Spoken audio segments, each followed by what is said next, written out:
Hey there, everyone. I'm Betsy, and in this video, I'm going to show you how to record using Zoom Clips. It's a quick and easy way to capture short video messages or demonstrations right inside Zoom. Whether you're sharing updates, giving instructions, or just want a fast way to communicate without setting up a full meeting, Zoom Clips makes it super simple. Stick around, and I'll walk you through exactly how it works, from recording to sharing. Let's go take a look.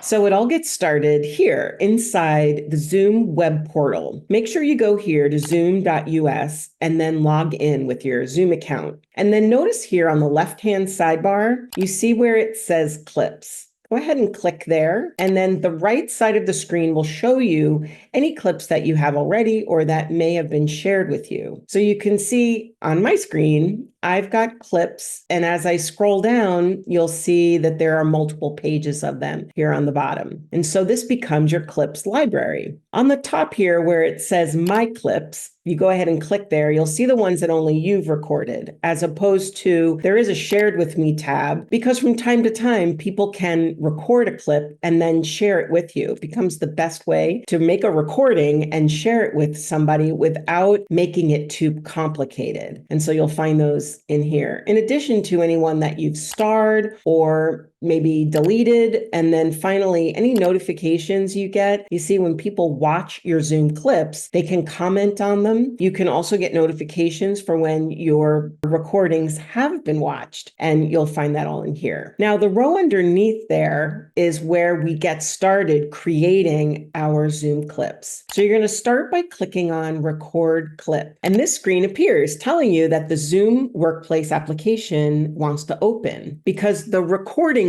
are done in there. So you're going to go ahead and click Open Zoom.us, and that's going to open the Zoom application from the computer that you're on right now. So the Record New Clip screen appears, which you can see here was on the screen when I was ready to record. And the most important thing that you look for is underneath the video thumbnail of yourself, you'll see these three buttons. And right now, the button that it's on is for video only. That means that if I were to start the recording, then it would only capture my face and nothing else. So if that's the type of Zoom clip that you want, where you're just looking at the camera and you are giving a talk or a speech or even an audition recording or even a promo, then you would want to do video only. And in that case, you're not going to show any part of your computer screen, as opposed to here, where the first button is selected, indicating that your screen is going to be captured in the recording as well as your video. And so this is great when you want to have your face. A lot of people say, I want to appear in the corner.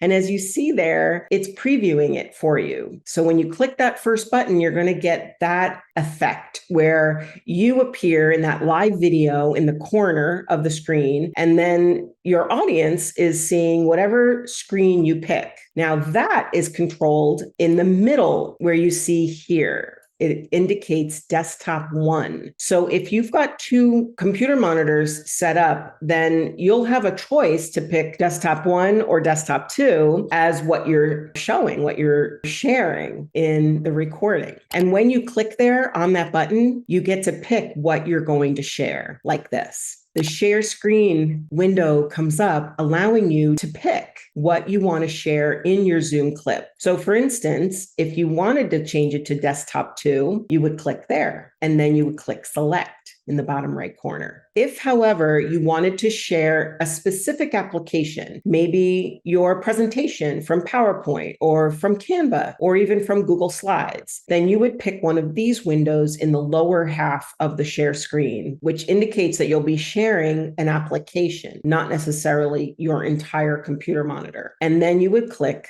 select. Once you get your layout selected, the next thing to do before you start recording is to verify that you've got the correct microphone and camera and resolution selected. So your microphone, if you have a different plugged in, will appear here in the choices. Your camera is whatever webcam you're using. And you can click on these lists right here and you'll get a list of choices. Like here, when you click where it says either 720p or 1080p, you'll get a list of choices for resolution. Now, this is limited to your camera. And if your camera's capability goes up to 1080p, then you'll have that as a choice. Otherwise, just pick the highest number here if you want the highest quality. And then notice that if you chose the screen share only option, that your camera is set to none. Does that make sense? If you're only recording your screen and you will not be on camera, it'll only have your voiceover, then your camera is set to none automatically. And then your voice will be picked up by your microphone. Now, the next step is in here, advanced settings.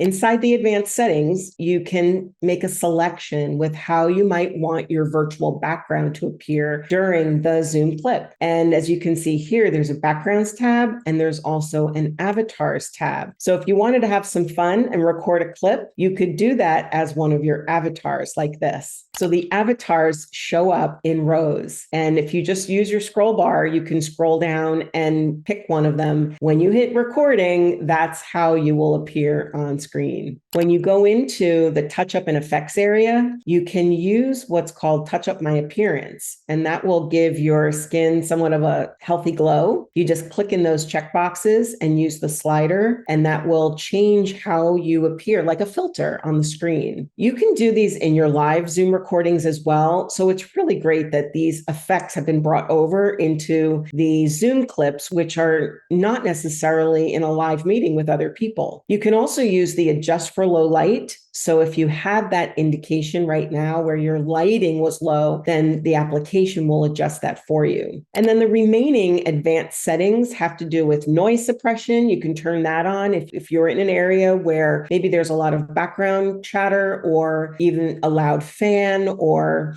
maybe there's some landscaping work going on outside and you want to suppress that noise. Go ahead and turn that feature on, as well as if you are going to be sharing a video in your recording, anything with multimedia, someone talking or there's music, you definitely want to turn on share computer sound. And then the next thing you would do is click the blue button that says start recording. Once you click start recording, you will get this 3-second countdown. Just perfect, because you can get ready, get set, and you know exactly when to start speaking so that your voice doesn't get cut off. You can also get yourself situated. Now, once the recording starts, there is a recording bar of toolbars, and that appears right here. In that bar, you can control some of the things while you're recording if you wanted to. You could actually do what I'm doing right now and draw on the screen if you wanted to annotate, which is what it's called. So this control bar is not seen by your audience. It's good for you to know because it's behind the scenes. You can also click on this recording monitor button right on that little down pointing arrow, and that will preview for you what your audience is seeing. So at any time, if you're wondering while it's recording what is going to be in the final product, you can click there. Maybe do it as if no one knows you're doing it, because they won't see you doing this in the recording. And then you'll know what's coming up in the final product. While you're recording, your timer is shown there in the red box. And when you're done, you just go ahead and click stop to stop the recording. When the recording is finished, it will end you here, which is your player window. And you have everything here to double check that what you just recorded is what you want. You have your player bar here at the bottom. You also have the title, and you'll want to go in there and edit out the title just by clicking there. It opens up so that you can change it as needed. When you share this, your audience will see the title that appears here. And when you click there, it opens up. You just type what you want, and then you click on that little blue check mark to finish it. If you've clicked in there by accident, that little X beside it is so you can get out without changing anything. But if you want to save your changes, go ahead and click the blue check mark. And the sharing is done just to the right of that title box. These two buttons here, the share button and then that link button, will give you the ability to copy a link and paste it wherever you want. You could put that link inside an email or a social media post. You could put it inside your chat channels or even inside a live Zoom meeting chat box if you wanted to. And that share link is available to be watched by those on the other end. When you share your Zoom clips so that it can be watched, it will open up in this player window, which makes it so convenient. And just under the player window, the viewer is able to react with you by clicking on an emoji. So if they wanted to, they could give you some love or a wow or a celebration, and those will come up in the player bar, and you'll be notified of this engagement. Anybody who watches the video can see where all the engagement took place. They can also click here on the right side of the video. There's a comments area. And so this is a great way to engage with your audience simply by recording a Zoom clip, sharing the link, and then having a conversation with them about what they learned.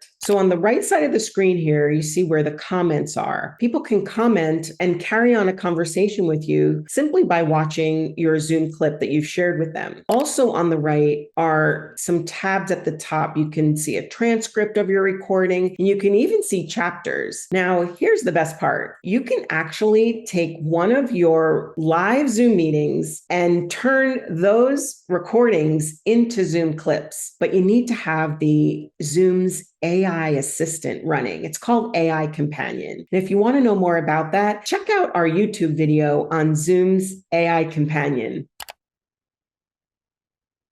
When your recordings come from a live Zoom meeting, it'll look something like this, where you have chapters on the right, you get the full transcript that comes from the live meeting, and when you click on the statistics tab, you can see the data about how many people have watched it and what their completion rate is. So I can see here, this video, I remember sharing it, and the people I was sharing it with didn't necessarily have to watch it to the end. So I'm okay with a 52% completion rate. However, if you're sending out something where you know that this video is mandatory and everybody must watch it all the way to the end, then you want to come in here and make sure. Now, most of the people I shared it with were not signed into their Zoom account. If they were, I would be able to see who it was and follow up with them. So this is great for your team meetings as well. You can share a video with them or people who are attending maybe a class that's coming up. And when you go to share this Zoom clip with your audience, and you click on that little share button below the video, it will bring up this box indicating what the permissions are. And so if you're going to be sharing this with people all over the world, let's say, you want to make sure that it does say anyone with the link can access it, as opposed to just a few people maybe in your organization. And then on the very bottom there, you're going to click where it says copy link, and then you'll be able to paste that into an email, a social media post, or even your live chat.